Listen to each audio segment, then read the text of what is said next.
The 1950s housewife ran a multi-billion-dollar economic engine, but pop culture erased her from the ledger. The Apron, the sitcom, the woman completely disconnected from real economics. That's the myth. The domestic labor powering American prosperity was anything but invisible to the women doing it.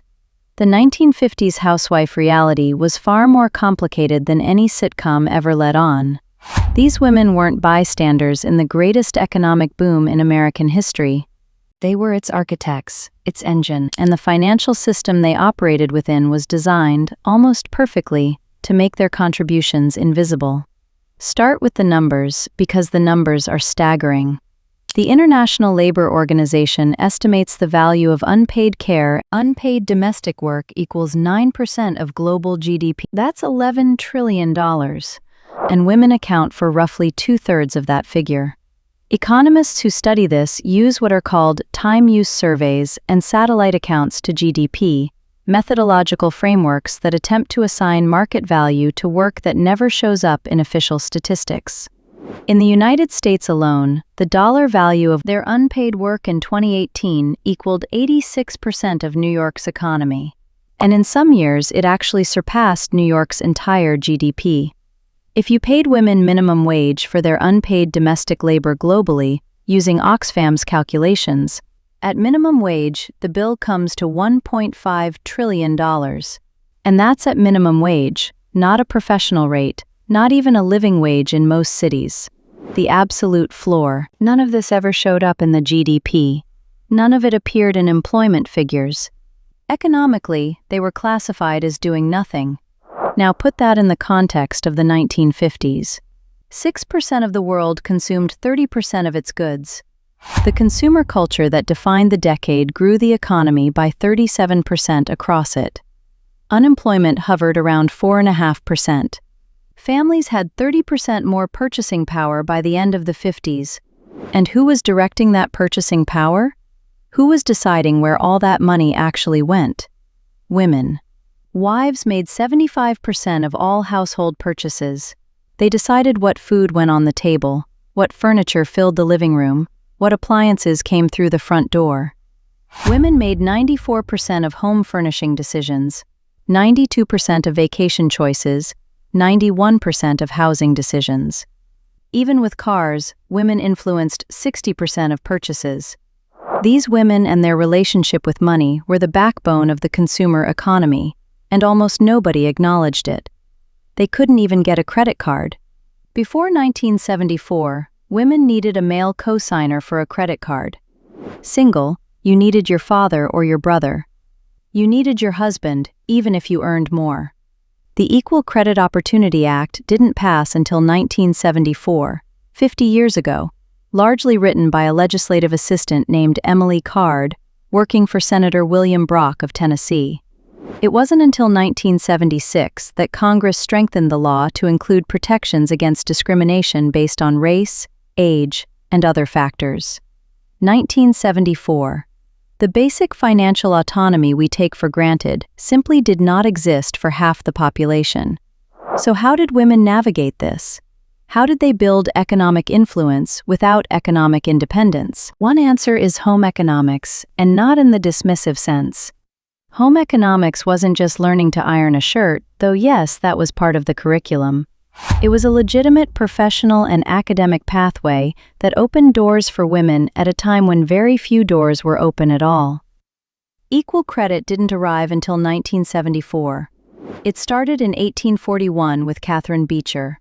By 1879, the Boston Cooking School became the first known home economics institution. The field gained serious momentum in 1908 when the American Home Economics Association was founded with Ellen S. Richards as its first president. Federal legislation followed, with the Smith-Lever Act in 1914 creating funding for vocational education, and the Smith-Hughes Act in 1917 establishing the Office of Home Economics. As Joan Jacobs Brumberg, a professor at Cornell, put it, home economics was their pathway into public life in the late 19th and early 20th centuries. It provided entry to careers in academia, business, government, and healthcare.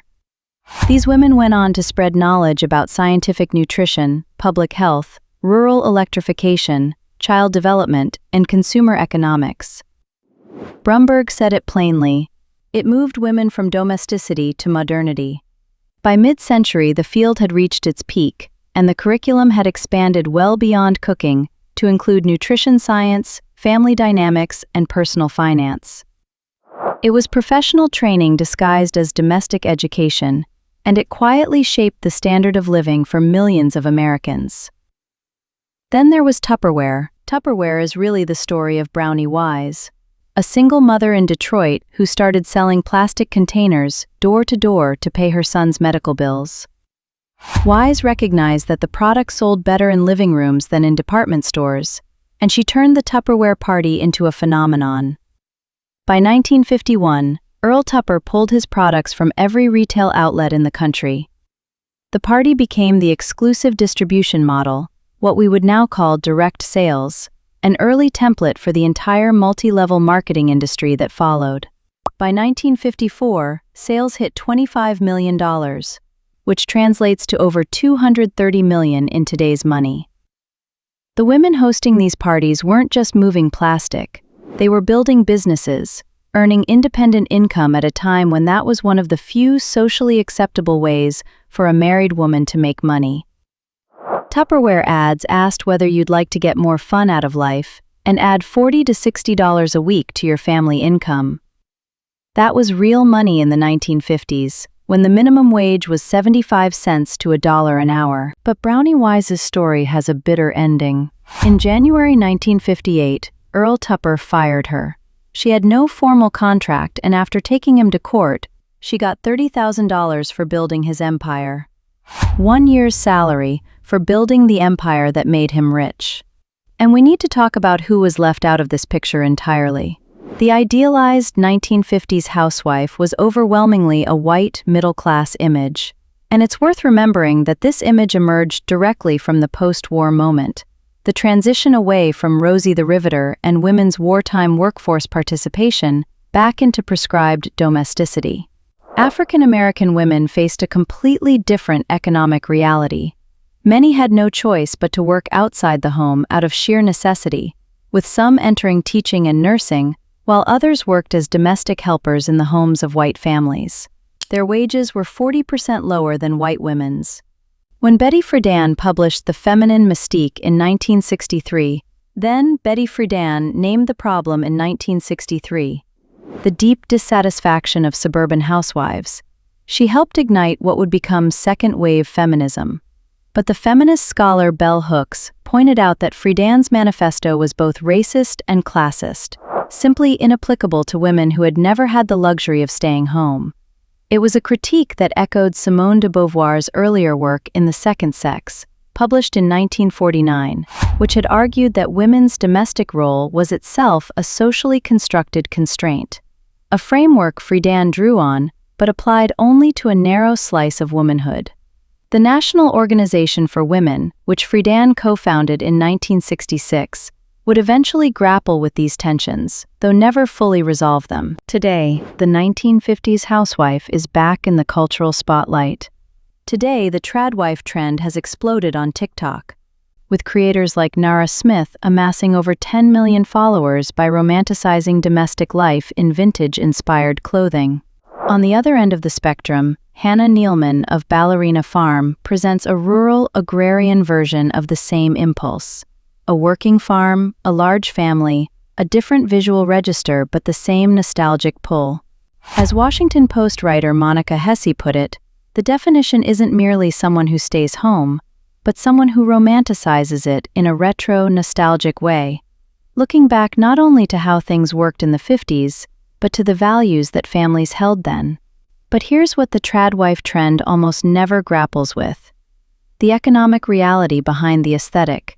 The fact that women couldn't open their own bank accounts, that their labor was worth trillions but counted as zero, that the entire consumer economy rested on their decisions, while the financial system treated them as dependents.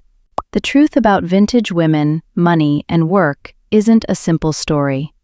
It's not purely nostalgic, and it's not purely tragic. It's both. These women ran an invisible economy. They drove consumer spending, built careers through home economics, and created business empires through living room parties. All of it happened inside a system that refused to count their work, restricted their financial freedom, and told them their place was in the home. The home was the most powerful room in the country.